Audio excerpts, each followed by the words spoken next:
in color. The continuing story of Payton Place.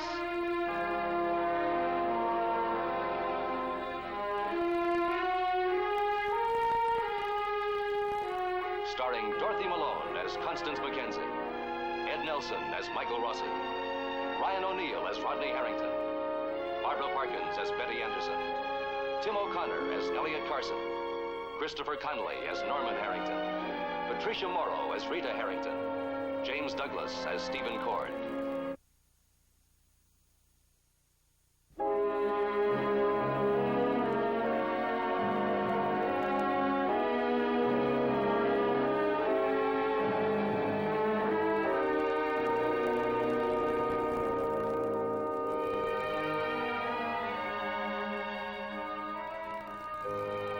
There was a dark side to the life of Betty Anderson that has come back to haunt her, now that she is Mrs. Stephen Cord. A private detective's report which stated she was immorally involved with an unknown man while she lived in New York City. The report was false, but it exists. And Leslie Harrington has threatened to reveal it to her husband if Betty does not bring him Martin Payton's will.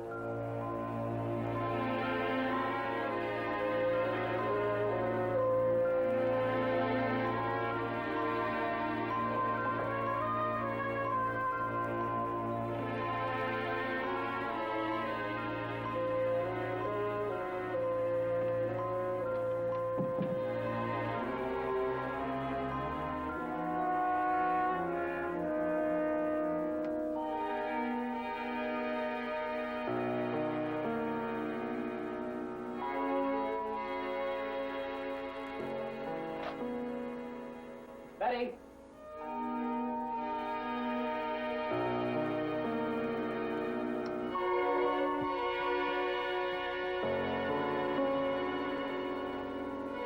Betty?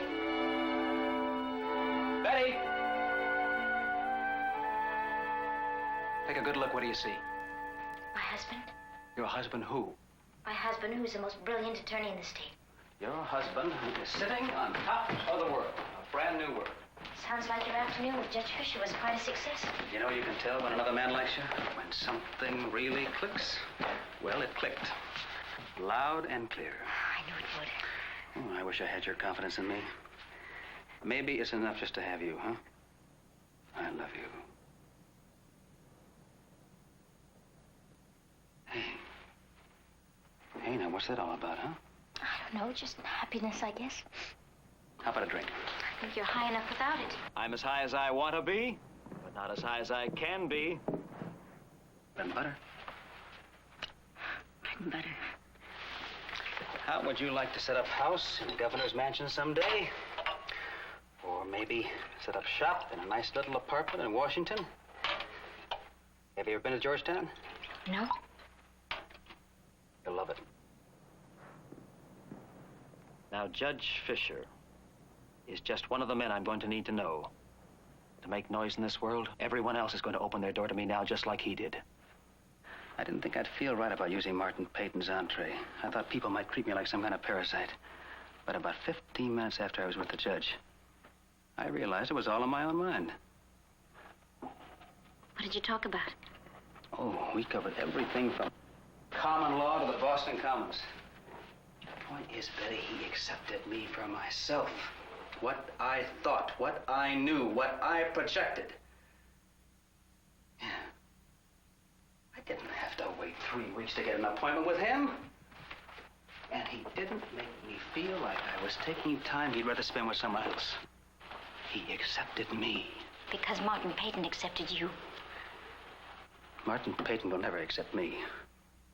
But he has opened the door. The big door. You're going to accept that from him. It's my decision as to whether or not I'm going to keep it open. Stephen, have you ever thought about leaving all this and getting away, just the two of us? What are you talking about? Us. You and me taking what we have and starting a life of our own somewhere else. Now, that doesn't sound like the girl I married.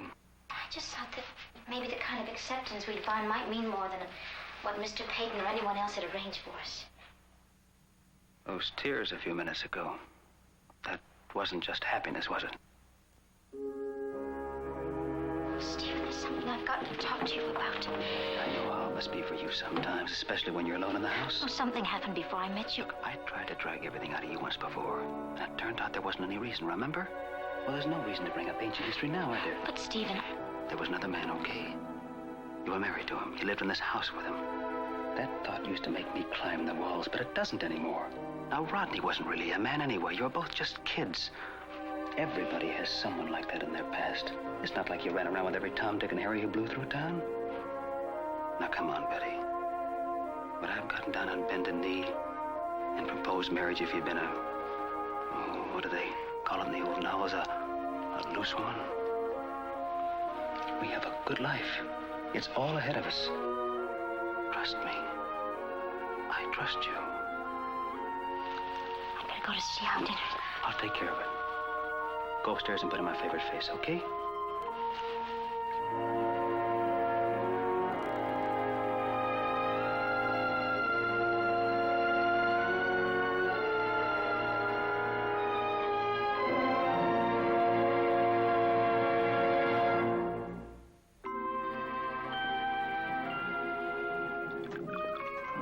Here you go, Mrs. Cord. How's the house coming? Fine, thank you.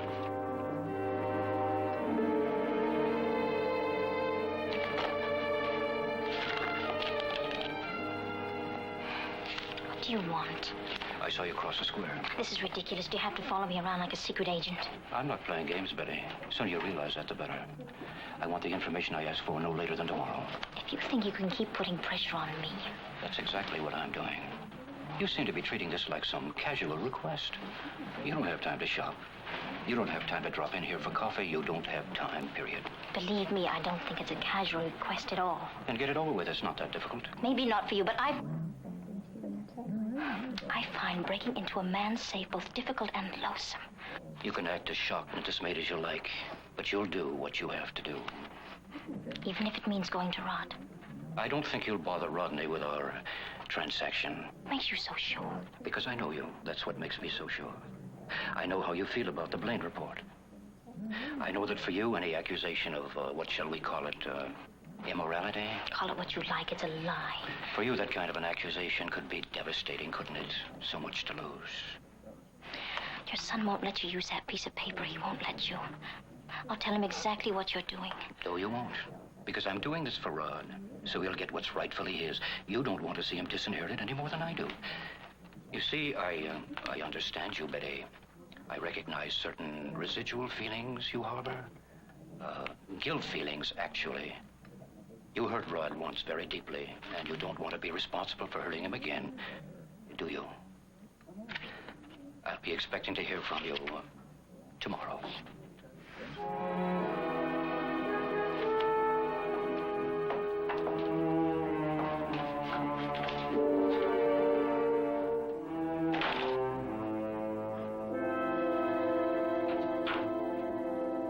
So that utilizing the additional funds in this way will enable the outpatient clinic to handle immunization of the entire county.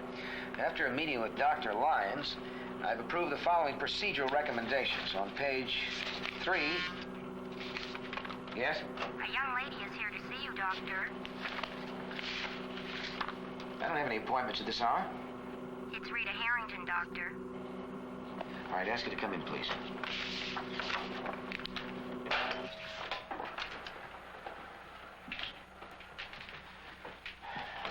Rita?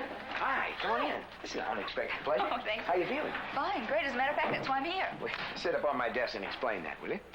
I won't stay too long. I know you're busy. I have to get back to work, too. Thing is, Norm says I can't babysit for the Carsons anymore. Yes. Well, I thought I'd check with you about it. It's just a few hours a week when Rachel's at school and they have to go out. I just don't see any sense in Norm putting his foot down like this. That he says I'm not supposed to exert myself. As if taking care of a little baby could hurt anything. He's just being stubborn, isn't he? Well, actually, Rita, you think I'm to blame for this. Well, I've been trying to impress Norman on the importance of you getting a lot of rest. But it's just sitting at the Carsons. I mean, Rachel'd have the baby all fed and bathed and everything. In fact, he'd probably be asleep. Rita, I don't know what we're going to do with you. You're already doing far too much as it is.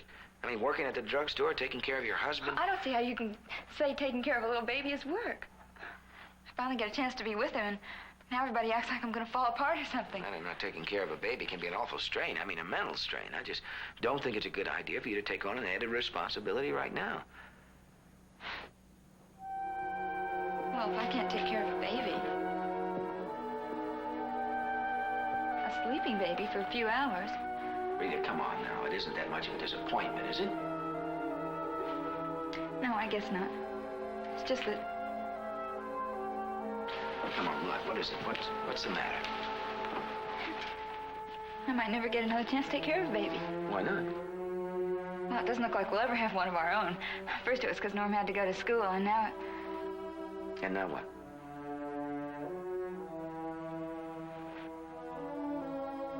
Am I gonna die? Die?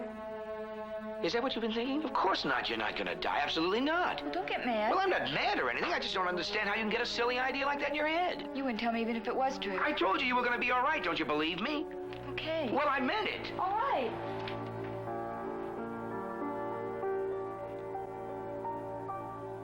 I don't know. I just get awfully scared sometimes. I try not to, but I don't know. I get this terrible feeling that it's all going to end. Me and Norman. Everything. It sounds dopey, doesn't it? No, not dopey. Just wrong, that's all. But mostly I think about Norm. What would he do? I mean, he's sort of a hard person to understand, and he just... Now, stop it. You gotta stop talking and thinking like that. I'm sorry. Well, being sorry doesn't help anything. Come on, sit down. I thought you understood on your condition and everything. Look, all right. You have a rather common heart condition. It was brought on by the fact that you had rheumatic fever when you were a child. I know, you told me that part. That part, that's the only part there is to tell. There's no mystery involved here. We're gonna watch it, we're gonna take care of you, and you're gonna be just fine. Now, look, I'm telling you the truth, Rita. The condition you have can be completely cured. And if it's not cured, it can be controlled so that you can live a perfectly normal life. Are you listening to me? Now, look, with proper care, there's no reason why you can't even have a child of your own in time. Well, that's what you want, isn't it? Not if it means the baby might have what I have. Is that what you've been carrying around with you? Now, look, I'm going to set you straight, once and for all. Mitral stenosis is not hereditary, period. Now, do you believe me?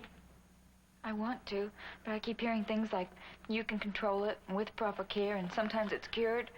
What if I'm one of the ones that isn't cured? Rita, listen, I don't know what more I can say to convince you. None of us is born with a written guarantee.